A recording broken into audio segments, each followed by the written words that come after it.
કરવું 10 રૂપિયાનું? હે? હેલો ગાઈસ, તો કેમ છો બધા? મજામાં જશો? કેમ કે આપણા વિડીયો જોતા હોય બધા મજામાં જ હોય.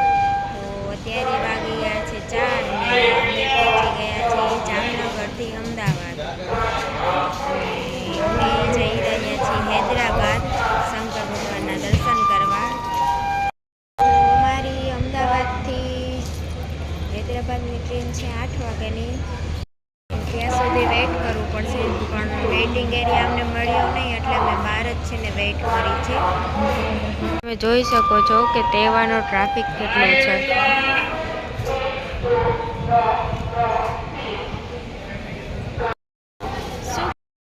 શું ખાસ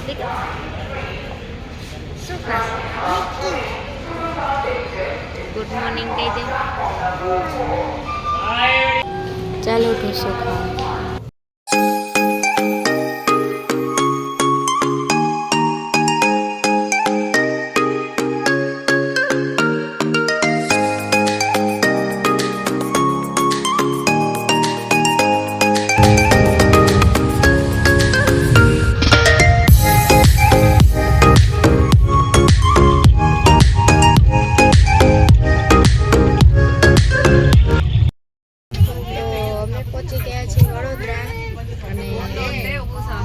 વડોદરા પહોંચીને ભૂખ લાગેલી તો વડાપાઉં લઈ લીધા.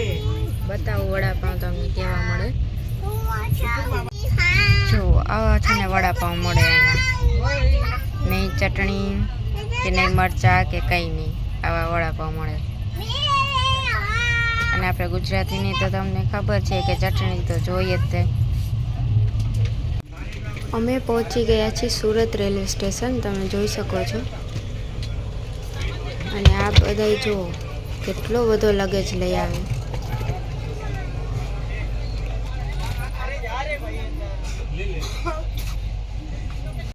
ખરેખર તો આ સાઉન્ડ સાંભળવાની જ મજા આવે. અમે પહોંચી ગયા છીએ જલગાંવ. અંદર બેસીને થાકી ગયા તો લાવના હતા.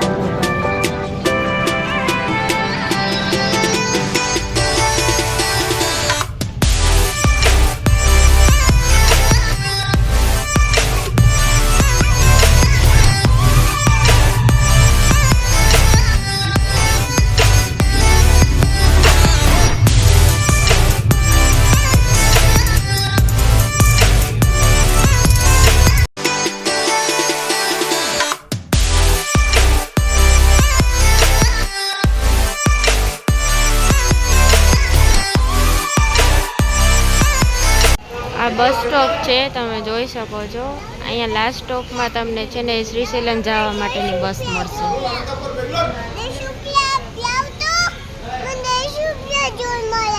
શું કરવું 10 રૂપિયાનું? હે? 10 રૂપિયાના આવશે?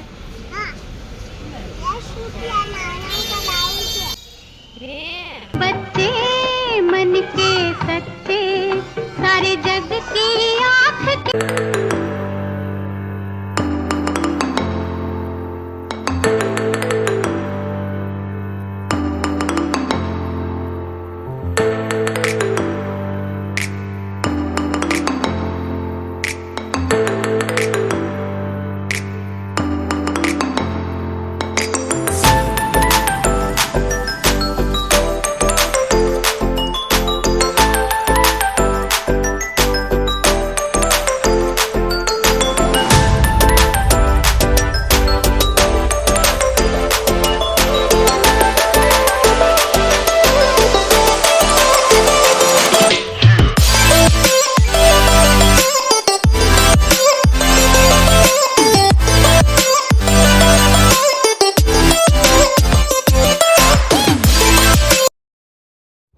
ડ્રાઈવરે 5 મિનિટ બસ ઊભી રાખી એટલે અમે નાસ્તો કરવા ઊભા રહી ગયા.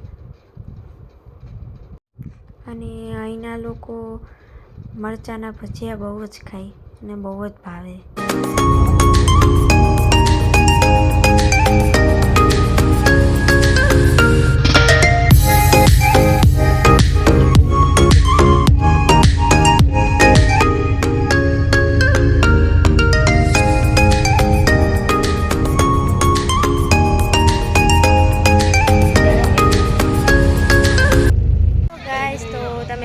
શકો છો કે અમે પહોંચી ગયા છીએ અને દર્શન પણ થઈ ગયા છે. તમને બતાવી નહીં શકું કેમ કે અંદર ફોન લઈ જવા દેતા નથી. તમે જોઈ શકો છો.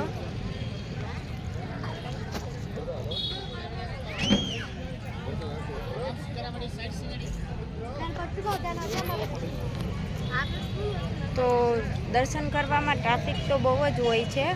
તમે સવારે વહેલું આવવું પડે ત્યારે તમારા દર્શન થાય છે. અને તિરુપતિ જેવું જ છે. અમે તિરુપતિ દર્શન કરવા ગયા હતા ત્યાં પણ આવું જ હતું. તમે પબ્લિક જોઈ શકો છો.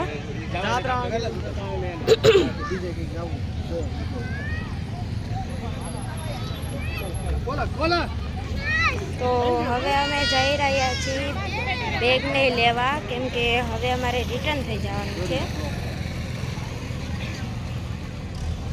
તો હવે સિકંદરાબાદ જઈને ત્યાં અમે કરશું શોપિંગ.